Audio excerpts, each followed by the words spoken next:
A particle of mass m moves in the potential energy u as shown above. The period of the motion when the particle has a total energy E.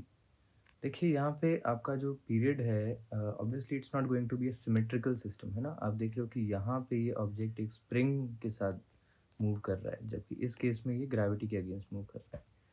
तो something with an energy value of E, हम उसको बोल सकते हैं कि इसकी energy सारी जो है काइनेटिक एनर्जी के फॉर्म में है।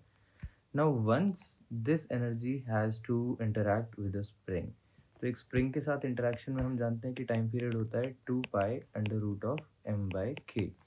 बट प्रॉब्लम ये है कि यहाँ पे ये सिर्फ हाफ पोर्शन के लिए इंटरैक्ट कर रही है स्प्रिंग से, जिसका मतलब है कि अगर मैं सिर्फ इसका इस एंड से इस एंड तक का टाइम पीरियड लिखता हूँ t1, तो ये t1 जो हो जाएगा वो इस पूरे का भी हाफ हो जाएगा, which is equal to pi under root of m/k।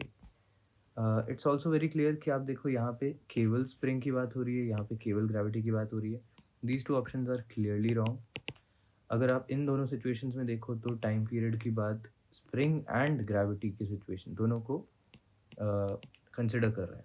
Basically जितनी देर स्प्रिंग का मोशन होगा उतनी देर उसको लगेगी ये फर्स्ट स्प्रिंग से रिलीज होने में, and then this particle just shoots upwards. अब जो पार्टिकल इस एनर्जी के साथ अपवर्ड्स शूट कर रहा है वो ऊपर जाके वापस नीचे आएगा और हम उसका टाइम पीरियड बड़े आराम से निकाल सकते हैं by simple laws of kinematics.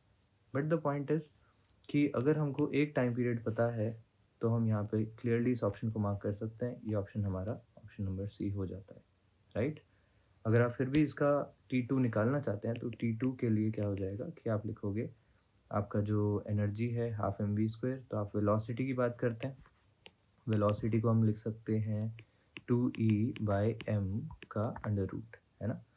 And when some particle is thrown upwards, तो हम जानते हैं कि time period of a particle going up and coming back to its original position is given by 2v/g।